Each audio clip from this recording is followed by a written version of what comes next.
Hey guys, tonight we drift back in time. Not to a battlefield, not to a royal court or pirate ship, but into the quiet green heart of the ancient Yucatan. The air is heavy with the scent of damp leaves and sweet blossoms, and the only sounds are the soft rustle of palm fronds and the gentle hum of bees. Not just any bees. These ones don't sting. That's right. Tonight, you're a Mayan beekeeper, barefoot in the jungle, collecting sacred honey from little wooden hives tucked into tree trunks and thatched eaves. Of course, you probably wouldn't survive this gig. The heat is brutal, the snakes are enthusiastic, and the bugs bite everything except your bees. But hey, it's bedtime, so let's pretend you do just fine. So, before you get comfortable, take a moment to like the video and subscribe, but only if you genuinely enjoy what I do here. And if you're still awake enough, drop your location and local time in the comments. I love seeing where you're listening from. Now, dim the lights, maybe turn on a fan for that soft background hum, and let's ease into tonight's journey together. You trudge down a narrow jungle path, machete in hand, not to fight jaguars or rival tribes, but to clear vines from the entrance of your apiary. That's what they called a collection of hives, even back then. These aren't the neat wooden boxes you might picture. No, these are hollowed-out logs, called jawbones, stacked horizontally and sealed with clay. Each one houses a colony of stingless bees, Melipona beecheii, who have lived here in this exact way longer than most written languages. You crouch beside a hive. The bees hover in a lazy ballet around you, entirely uninterested in attacking. Stingless, yes, but still protective. You whisper a few calming words, something your grandfather taught you. Half prayer, half bee psychology. The Mayans believed that bees listened, that their hives were sacred, that disturbing them without care could upset not only the colony, but the gods who watched over them. Using a small clay tool, you gently pry open the waxy seal at the end of the log. The smell is immediate, sweet, earthy, wild. Not cloying like supermarket honey, more herbal. You reach in and extract a small glob of honey from one of the resinous pots. It's not stored in combs like with European bees. These little engineers make round pots, like honey-filled marbles tucked into the crevices. Historians still argue whether these early beekeepers actively bred Melipona colonies or just relocated them. What is certain is that the process required incredible patience. A single hive might only produce a liter or two of honey a year, hardly enough to sweeten a civilization. And yet, the Maya revered it. They used it in medicine, cooking, and ceremonies. It was even rubbed on wounds, mixed with herbs to treat coughs, or added to fermented drinks for a little extra bedtime buzz. You pause to stretch your back. There's no rush. Beekeeping is slow work. Nearby, a cicada starts up its saw-like buzz, and you swat at a mosquito the size of a grape. Your bees, meanwhile, carry on their daily routine, collecting nectar from jungle flowers like stabantun, a morning glory vine whose blooms open like trumpets in the dawn. Ever heard of anise-flavored honey? That's where it starts. There's an old tale that says the bee god, Amuzin Kab, cried golden tears that became Melipona bees. Whether or not he shows up tonight, you still whisper thanks. Each harvest is a kind of sacred exchange. The honey is taken, but never stolen. A portion is always left behind. Some beekeepers even offered tiny bits of meat or maize as gifts. Bee diplomacy. You carry the precious honey back toward your village, nestled among limestone outcrops and whispering trees. Along the way, you pass other hives embedded into stone walls or tucked beneath roofs. Some homes even build little shrines for them, Just a pot, a perch, and a prayer. And while you may be a humble beekeeper, you know your trade is respected. There are glyphs of Melipona bees carved into temple walls. Elaborate murals show honey being poured into cups or offered to the gods. In the famous Madrid Codex, a pre-Columbian Mayan book, you can actually see the bee god himself, holding a pot of honey like he's posing for an ancient cookbook. But it's not just practical, it's peaceful. The slow rhythm of your days is set by the bees. No one rushes a hive.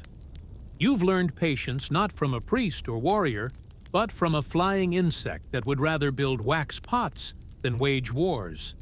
And here's a quirky tidbit. Some Mayan communities believed that if a hive died, it meant the family who kept it had done something morally wrong. Bee karma. Can't say that about your toaster. You arrive back at your hut, tired but satisfied. The honey is stored in clay jars, labeled with a mark only your family uses. Tomorrow, someone will walk it to market, or trade it for cacao or woven cloth. But tonight, you rest. The hive hums gently nearby, and even the stars seem to flicker with a soft golden glow. You wake early, not with an alarm, but with the slow brightening of the jungle sky and the faint crackle of a cooking fire nearby. Another day, another hive, or maybe two if you're feeling ambitious. But this morning, you're not harvesting. No, today the honey moves beyond your hands. You're taking it to market. And along the way, you'll see how your quiet little bees have helped build something much bigger than their tiny wings suggest. You sling a small basket over your shoulder, jars of honey clinking gently inside, wrapped in woven palm leaves to keep them safe. The path to the market is worn and familiar, passing low stone ruins, overgrown ball courts, and the distant thrum of drums from some ceremony already underway. This is not a quiet village tucked in the trees. It's a humming network of life. Farmers, scribes, traders, priests. And today, you're part of the honey economy. At the marketplace, the air changes. It's busier, spicier. Chili smoke curls in the air. Turkeys cluck indignantly as they're herded into a corner. You pass stalls selling obsidian blades, polished jade trinkets, folded fabrics dyed in shades so bold you half suspect they're forbidden. You spot your cousin haggling over a basket of maize, his expression somewhere between reverence and exhaustion. Typical. You find your space beneath a low awning of palm fronds and begin setting out your honey jars. You don't need to shout or sell hard. Everyone knows the value. Melipona honey isn't just sweet, it's spiritual. Traders seek it out to carry back to coastal cities. Priests need it for offerings. Mothers want it for their children's coughs. You hear whispers around you. Something about a noblewoman who used it in her beauty paste. Another about honey being mixed with crushed ants to treat a rash. Totally normal jungle gossip. Now here's your mainstream historical fact for the day. Mayan honey was one of the few commodities actually paid as tribute to city-states. Colonists, later on, were stunned by its rarity and potency. Even the Spanish, who were otherwise busy conquering everything in sight, took careful notes about the beehives and how the Maya cared for them. In some cases, they even adopted the same techniques. That's how good the honey was. But trade and tribute weren't the end of it. Honey's role extended into Mayan ritual life in ways that historians still argue about. Was it purely symbolic? A sweetener for sacred drinks? A medicine blended with ground herbs and incantations? There are theories, but no single answer. What's certain is this: when it came time to speak with the gods, you brought honey. You've seen it yourself at solstice ceremonies and new moon feasts. A priest would approach the altar, dip a carved spoon into golden honey, and drizzle it into a drink called beecheii. a mildly fermented mixture of water, honey, and bark from a sacred tree. Think sleepy jungle kombucha. Participants would sip and sway, offering thanks or requests to the spirits. The atmosphere?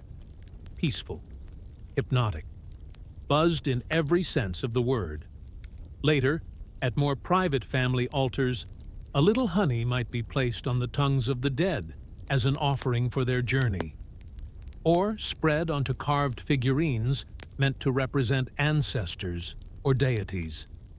Honey as a bridge between worlds. You glance up from your market stall and see a group of children racing past, laughing, barefoot, sticky-faced, from someone else's leaky jar. One of them stops, pokes curiously at your display, and you hand him a tiny smear on his thumb. His eyes widen. Success. Not far from you, an older woman burns incense and murmurs prayers over a modest pile of goods. She's not selling. She's offering. The smoke rises in slow curls, and for a moment, you catch the scent of honey in the air again. Not from your jars, but from the beeswax candles nearby. A different use, but the same devotion. And here's a strange, often forgotten tidbit. In some Mayan towns, there were actual festivals for the bees, like full-on parades and blessings. Beekeepers would march with flowers and drums, asking for fertility, not just in crops or children, but in the hives. If the bees thrived, so did everything else. As the market winds down, you wrap up your remaining jars and trade the rest for a bit of salted fish and woven cloth. Another day's work done. But as you walk back, the jungle feels different, alive with meaning, humming with unseen life. The trees sway like they remember every whispered prayer, and the path is sticky underfoot from where a child probably dropped an entire jar of something precious. You pass your hives again. The bees are still at it, working through the long, lazy afternoon. You squat beside one, watching their tiny forms dart in and out. No fanfare, no urgency, just purpose. Quiet, ancient, and deeply familiar. And as you lie down that night, lulled by the same hum that greeted you in the morning, you realize something funny. You didn't really train the bees. They trained you to move slowly, to listen, to wait for sweetness. The jungle grows darker now. The sounds settle, frogs clicking, leaves whispering with barely a breeze. Even the bees are silent in their logs, resting like you, wrapped in the softness of sleep. You breathe deeper, slower. The stories of this place, of honey and prayer, of rituals and quiet exchanges, begin to blur at the edges, fading into the warm hum of memory. Your fingers still smell faintly of wax. Your skin holds the heat of the sun-baked earth. Somewhere far off, another hive waits to be tended. But not tonight. Tonight is for rest. Let the stars flicker gently overhead, like glowing pollen scattered across the heavens. Let your thoughts drift like bees through soft blossoms. There is no need to rush. The world you've wandered tonight has no clocks, no horns, no deadlines, only the soft rhythm of nature's most patient creatures. So close your eyes. Let your mind grow quiet. You are held in the arms of trees and time and honey-sweet silence. Sleep well, gentle beekeeper.